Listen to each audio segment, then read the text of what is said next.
Cuán firme cimiento se ha dado a la fe de Dios en su eterna palabra de amor. Con el propósito de compartir con usted todo el consejo de Dios, le presentamos A través de la Biblia, un análisis de la Biblia, libro por libro, que nos ayudará al crecimiento de la vida espiritual. Estos estudios fueron diseñados por el Dr. J. Vernon McGee, destacado maestro y expositor de la Biblia. Le invito a que nos acompañe en este fascinante recorrido de A través de la Biblia. Cuán firme cimiento la palabra de Dios. Me da mucho gusto estar con ustedes. Les habla Lemuel. A nombre de todo el equipo quiero saludarles. El equipo está integrado por diversas personas, entre ellos, por ejemplo, Jaime Munger y su esposa, Carol Munger. También está Elisa y está Renata y Anabel y cuantos otros más que trabajan en el equipo hispano para que podamos continuar adelante con esta programación de A través de la Biblia. Así que a nombre de todos ellos les saludo y les doy la bienvenida a otro encuentro con la Santa Palabra de Dios. ¿Dónde estamos? Pues estamos recorriendo un libro del Antiguo Testamento que se llama Joel. Ya hemos comenzado el análisis de Joel. Este es el tercer estudio de esta profecía y hoy corresponde que nos aboquemos a recorrer el capítulo 1 de Joel, versos 14 hasta el 20. Joel capítulo 1, verso 14 al 20. ¿De acuerdo? Así que hay un buen trecho para recorrer de las Sagradas Escrituras. Pongamos suma atención a lo que podemos aprender y aplicar a nuestras vidas, personalmente y en forma familiar y colectiva. Joel 1, 14 al 20 inclusive. Le recuerdo que este año estamos celebrando los 40 años de transmisión de este programa A través de la Biblia en idioma español. Y queremos agradecer todos los saludos que diariamente nos llegan por esta razón. Gracias. Algunos no los puedo mencionar porque no tenemos el tiempo. A veces estamos leyendo algunas de las cartas que nos llegan y agradezco a nombre de todo el equipo de este programa los saludos continuos y diarios que llegan en forma telefónica, en correos electrónicos, en las visitas a nuestro sitio en internet o cartas postales comunes. Nos llegan saludos de todas partes del mundo, literalmente de todas partes donde haya alguien que entienda el idioma español, pues ahí está escuchando a través de la Biblia. Gracias a todos los que están celebrando los 40 años de este programa en idioma español que se transmite en todo el mundo, en más de 100 idiomas y dialectos diferentes. Y en todos esos idiomas estudiamos el mismo pasaje que nosotros estudiamos en idioma español. ¿Qué le parece? Así que, por favor, tome nota de la dirección que damos al finalizar y si desea enviar un saludo, hágalo que nos viene bien saber quiénes son los que nos escuchan y esto siempre nos anima. Por ejemplo, envió un correo el señor Gerardo Barría Botelho, de Panamá. Dice, soy nuevo escuchando su programa y realmente siento que me ha ayudado en mis pruebas y me gustaría salir pronto de ellas. Jesús me está dando ese poder. Gracias por sus estudios. Bien, gracias Gerardo de Panamá por este testimonio. Siga adelante. Y ahora vamos a orar. Señor, nos encomendamos a ti para el estudio de hoy. En el nombre de Jesús. Amén. Continuamos hoy, amigo oyente, nuestro viaje por el libro de Joel. En nuestro programa anterior estuvimos observando una gran plaga de langostas que pasó por la tierra en el día del profeta Joel. Él vivió probablemente en la época de Elías y Eliseo, y también probablemente fue un contemporáneo de ellos. Por supuesto, alguien quizá diga, bueno, ¿y por qué no escribieron ellos en cuanto a esto? Bueno, porque ni Elías ni Eliseo eran profetas que escribían. En esa época los profetas no estaban escribiendo. Joel fue el primero que escribió. Y encontramos que él comienza describiendo una plaga de langostas que probablemente en esa misma época estaba arrasando toda la tierra y destruyendo todos los árboles vivientes. Fue como un ejército invasor y era una advertencia para la nación, porque pasarían varios años antes de que el reino del norte fuera llevado a la cautividad. Él está ahora describiendo esto y está diciendo a la gente las cosas que tienen que hacer. Y él comenzó diciendo en el versículo 8 de este capítulo 1 de Joel, «Llora tú como joven vestida de cilicio por el marido de su juventud». Es decir, una novia que ha perdido a su esposo. Él murió quizá en una batalla. Y ella llora y se lamenta, y eso es lo que tiene que hacer esta nación.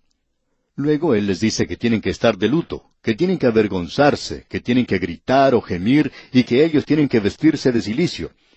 Él les dice que se tienen que vestir de cilicio y de cenizas, y que los sacerdotes deberían lamentarse también. Y en el versículo 13 dice entonces, «Ceñíos y lamentad, sacerdotes, gemid, ministros del altar, venid, dormid en cilicio, ministros de mi Dios, porque quitada es de la casa de vuestro Dios la ofrenda y la libación». O sea que ya no había ofrenda, no había una libación ofrecida a Dios. La economía de la tierra había sido arruinada y no había suficiente ni siquiera para hacer una ofrenda a Dios. Y luego en el versículo 14, donde comenzamos nuestro estudio hoy, él continúa esto y dice aquí, y esta es la 7ª cosa que él sugiere que ellos hagan, él dice, proclamad ayuno. Ahora Dios nunca les había pedido antes que hicieran esto. Usted recuerda que Dios les había dado los días de fiesta. Él nunca les había dado un día de ayuno. No fue sino hasta cuando ellos se hundieron en el pecado, y el pecado que este profeta menciona y que estaba destruyendo a la nación era la embriaguez. Estaba robando a la gente de su forma normal de pensar, haciendo alcohólicos de todos ellos. Ellos no eran capaces de tomar las decisiones correctas, y no fue sino hasta cuando ellos se hundieron en el pecado que Dios les dio ese día de ayuno. Y aquí Joel les dice a ellos, proclamad ayuno. Y la 8ª cosa que les dice es, convocad a asamblea. Es decir, que él quería que se reunieran. Dios quería que todos se reunieran y se regocijaran en su presencia, pero él dice que esta tiene que ser una asamblea solemne. Ahora, la 9ª cosa que vemos es la siguiente, congregad a los ancianos y a todos los moradores de la tierra en la casa de Jehová vuestro Dios, y clamad a Jehová. Esta era la ocasión de ir a la iglesia. Se cuenta la historia de 2 hombres que pertenecían a la misma clase de club, un club donde se bebía mucho, ya que la mayoría son así. Y estos 2 hombres eran muy buenos amigos, y cierto día se vieron en la iglesia, y uno le dijo al otro, «Bueno, yo no sabía que tú ibas a la iglesia». Y el otro le contestó, «Bueno, yo no sabía que tú lo hacías tampoco». Y el primero dijo, «Pues yo no voy a la iglesia, este es el primer día, pero tengo un hijo en la guerra, y creo que ya era hora que yo fuera a la iglesia». Amigo oyente, son los momentos de grandes dificultades y problemas los que llevan a la gente a Dios. Ahora él dice aquí que todos los habitantes de la tierra tendrían que ir, no a un día de fiesta, sino a un día de ayuno.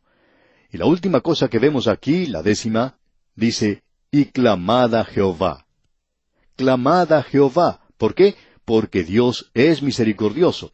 Porque Dios muestra su gracia. Dios quiere perdonar. Nuestro Dios es un Dios maravilloso.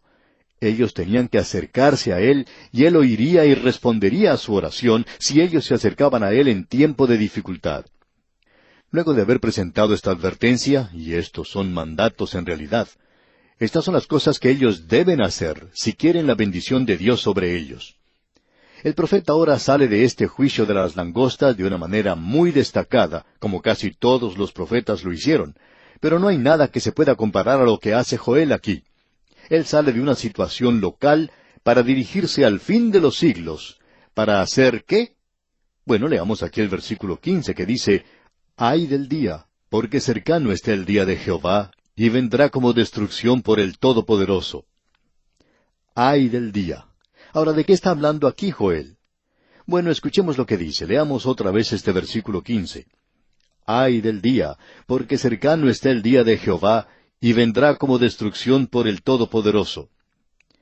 De la misma manera en que ha habido pequeños modelos, pequeños esbozos o diseños de aquello que viene en el futuro, esta plaga local era como el día de Jehová. Era una advertencia, era un cuadro de eso. Es algo que debería haber alertado a la gente, pero ahora Él les va a decir algo en cuanto al futuro. Aquello que viene en el futuro, aquello que había sido prometido a David, era un reino, y en realidad David había sido levantado para reinar sobre ese reino, y habría paz sobre la tierra, y entonces la guerra cesaría. Ahora todos los profetas tomaron esto, pero también tomaron aquello que Joel está diciendo aquí, que el día de Jehová viene, y Joel nos va a explicar lo que es el día de Jehová. El día de Jehová está en contraste con los otros días que se mencionan en las Escrituras. Usted y yo nos encontramos viviendo en lo que se llama en la Escritura el día del hombre. Comenzó con Nabucodonosor. El Señor Jesucristo lo llamó la hora o el tiempo de los gentiles. Y que Jerusalén durante este período iba a ser pisoteada hasta que se cumpliera el tiempo de los gentiles. Ahora nosotros estamos viviendo en el día del hombre. El hombre es el que hace los juicios hoy. No se apela hoy a Dios. Nosotros apelamos a la Corte Suprema, pero no se apela a Dios. Las naciones hoy se han olvidado completamente de Dios. Ellos piensan que es nada más que una palabra para mencionar en caso de apuro, o aún una palabra para blasfemar. ¿Qué es el Día del Hombre?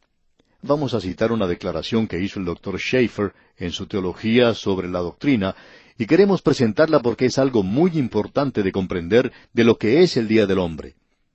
El Día del Hombre, dice, este tema ha sido oscurecido en ocasiones por los traductores y se refiere solamente una vez en el Nuevo Testamento. En la primera epístola a los Corintios, capítulo 4, versículo 3, donde dice, «Yo en muy poco tengo el ser juzgado por vosotros o por tribunal humano, y ni aun yo me juzgo a mí mismo». En este pasaje, esa frase de tribunal humano es en realidad una referencia a la opinión humana que es corriente en esta época, lo cual puede ser traducido literal y apropiadamente como el Día del Hombre. Y hasta aquí la cita que mencionamos del Dr. Schaeffer. Usted y yo, amigo oyente, estamos viviendo en el Día del Hombre.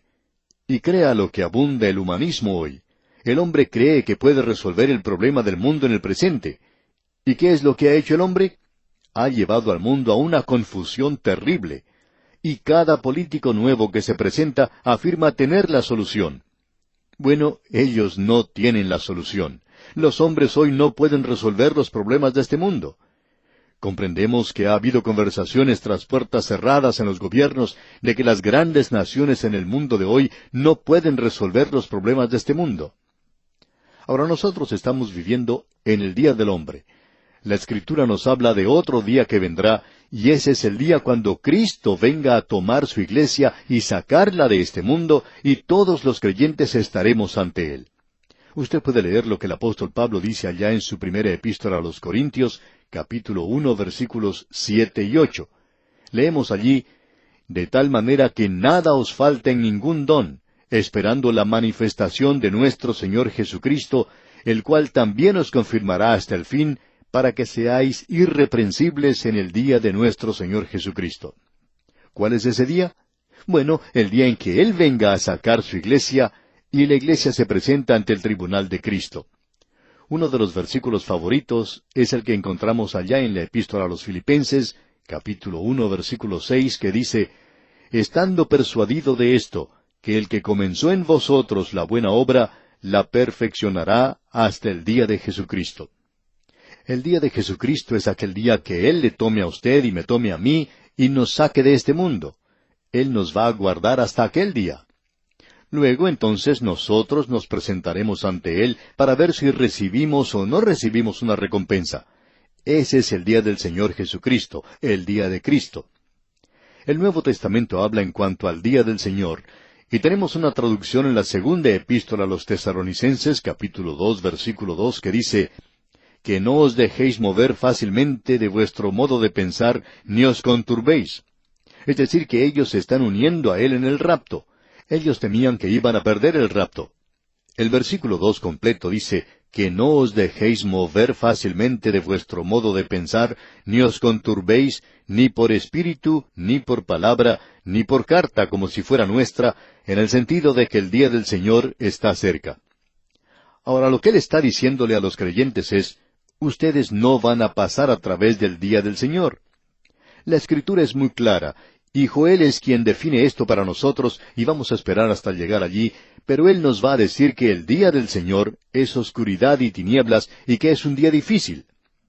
Amigo oyente, el punto de vista era que ellos iban a entrar inmediatamente al reino, y que todo iba a ser muy fácil y que no iba a haber ningún problema. Y Él ahora dice que el día del Señor comienza de noche, y nuevamente le referimos a usted el hecho de que esto es consistente con el método hebreo. Allá en Génesis, usted recordará, Dios comenzó diciendo, y fue la tarde y la mañana un día. Y fue la tarde y la mañana del día segundo. Y fue la tarde y la mañana el día tercero, y así sucesivamente. Aquí tenemos estos 2 días diferentes, y el día del Señor comienza con la oscuridad, y Él nos aclarará lo que es esto. Es el período de la gran tribulación. La plaga de langostas ya ha venido. Las 4 bandas o ejércitos de langostas, como los 4 jinetes del Apocalipsis que se presentan en el período de la gran tribulación, ya han entrado, ya han venido. Él está diciendo que esto dará comienzo a ese período. Y luego incluye la venida de Cristo a la tierra a establecer su reino, y entonces usted entra al sol de su presencia, cuando el Hijo de Justicia se levantará con sanidad en sus alas. Ahora esa era la esperanza del Antiguo Testamento. Eso era lo que enseñaba el Antiguo Testamento. Por tanto, esa plaga de langostas era en un sentido muy real una miniatura del día del Señor, y la plaga era un bosquejo de la gran tribulación que se acerca a esta tierra. Ahora usted puede apreciar, amigo oyente, lo importante que es el estudiar toda la Biblia. Alguien escribió cuando estábamos estudiando el libro de Isaías, e hicimos referencia al día del Señor, y dijimos entonces que comenzaba en tinieblas. Ahora, Isaías no trata con esto de la misma manera que habla este profeta, porque Joel había escrito mucho antes que Isaías. Y la gente estaba familiarizada con lo que él estaba hablando cuando él mencionaba el día del Señor. Y este oyente que escribió, explicó lo que él pensaba era el día del Señor. Y era algo sorprendente. Escribió varias páginas y mencionaba un pasaje de las Escrituras tras otro. Pero él nunca presentó un versículo de aquí del libro de Joel, y estábamos buscando eso. Él no sabía aparentemente que Joel es la clave de todo esto. Él es el primero de los profetas que escribió. Uno no puede decir que el día del Señor es algo diferente a lo que está diciendo Joel. Uno tiene que hacer entrar esto en este programa. Esa expresión se utiliza tantas veces en la Biblia. Creemos que se usa como unas 75 veces en toda la Biblia. Y de paso digamos que esa expresión, el día del Señor, o de Jehová, ocurre 5 veces, y la expresión aquel día se presenta una vez en este libro en particular. Por tanto, lo que tenemos aquí, amigo oyente, es una referencia al día del Señor. Y usted va a notar que todos los profetas tienen mucho que decir en cuanto al día del Señor, el día del Señor que viene sobre esta tierra. Creemos que esto es muy importante, amigo oyente, que nosotros lo notemos, y debemos reconocer que el día del Señor es un término técnico. Existe el día del hombre. Estamos viviendo en ese período ahora. El día de Cristo viene cuando Él sacará a su iglesia de aquí. Luego el día del Señor comienza con el período de la gran tribulación.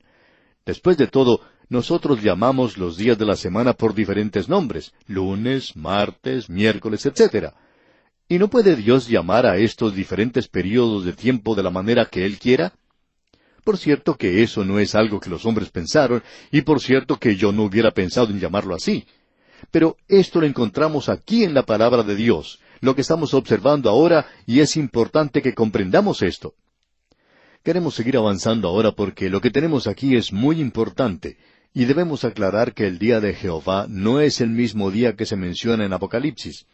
El día del Señor en Apocalipsis es el primer día de la semana, como lo dice muy claramente el Nuevo Testamento.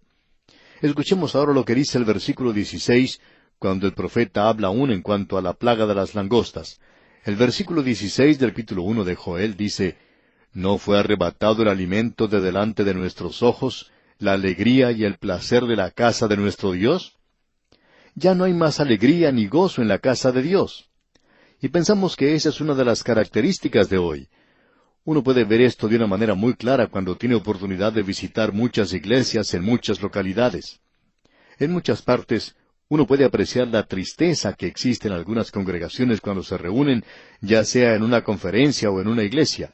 Uno puede apreciar quizás cierto espíritu de expectación y anticipación, pero no se nota allí ese sentido de placer y la alegría que debería existir. Cierto hombre comentaba esto con un predicador habiéndolo observado predicar varias veces.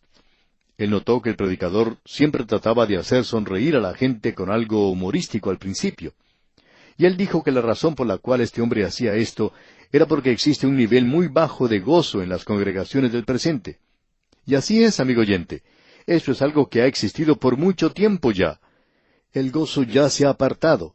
Y hoy, aunque tenemos de todo, no hay gozo y alegría en las reuniones. Ahora, en el versículo 17 de este capítulo 1 de Joel leemos, «El grano se pudrió debajo de los terrones». ¿Ve usted, amigo oyente? El grano ni siquiera podía crecer. ¿Por qué?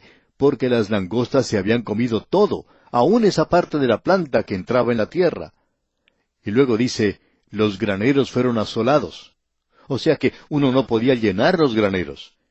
Leamos ahora los versículos 17 y 18 completamente, y dicen, «El grano se pudrió debajo de los terrones, los graneros fueron asolados, los alfolíes destruidos, porque se secó el trigo.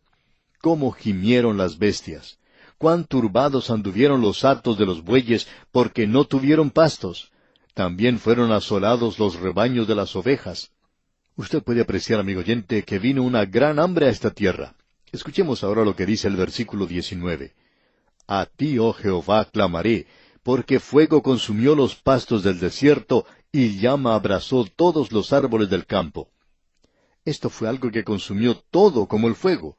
Pero no era el fuego, sino las langostas. Ellas fueron las que abrazaron la tierra como si hubiera sido un gran incendio. Y luego en el versículo final de este capítulo 1 de Joel, el versículo 20, leemos, «Las bestias del campo bramarán también a ti, porque se secaron los arroyos de las aguas, y fuego consumió las praderas del desierto». El mundo animal también sufrió la plaga. Las bestias del campo clamaban a Dios. Los ríos se habían secado. No había lugar donde pudieran pastar las bestias.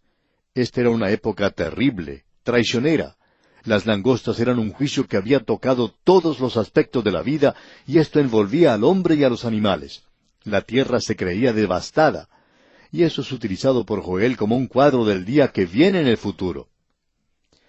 Bien, amigo oyente, vamos a detenernos aquí por hoy, y continuaremos Dios mediante con el capítulo 2 de Joel en nuestro próximo programa. Es nuestra oración que el Señor le bendiga abundantemente. Lamentablemente el tiempo se nos ha terminado. ¿Qué le ha parecido el programa? Nos gustaría saber cómo le ayudó. En pocos segundos más le daré la dirección para que nos escriba. Usted puede escuchar, a través de la Biblia, de lunes a viernes, en esta emisora y en este mismo horario. Será un grato placer poder enviarle las notas y bosquejos de este programa. Estos libritos, sin costo para usted, le ayudarán a seguir paso por paso los estudios en cada libro de la Biblia. Su apoyo a este programa es muy importante para que podamos continuar día tras día con estos estudios bíblicos por radio. pedimos su apoyo en oración y con sus ofrendas y donaciones para que podamos continuar en esta emisora.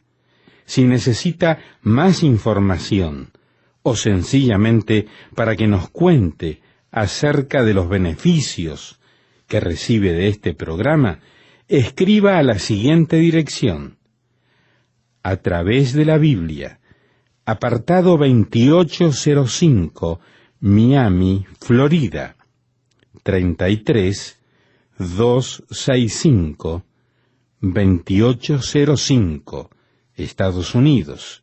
Repito, programa A través de la Biblia, apartado 2805, Miami, Florida, 33265, 2805, Estados Unidos. Por correo electrónico, escriba a atv@transmundial.org. Telefónicamente puede llamarnos ahora mismo gratuitamente al siguiente número: 1-800-880-5339. 1-800-880-5339. Amigo y amiga, nos tenemos que despedir ya mismo. Pido a Dios que le bendiga. Este programa es producido bajo los auspicios de Radio Transmundial. Todo lo pagó Cristo, quien por mí libremente derramó su sangre carmesí.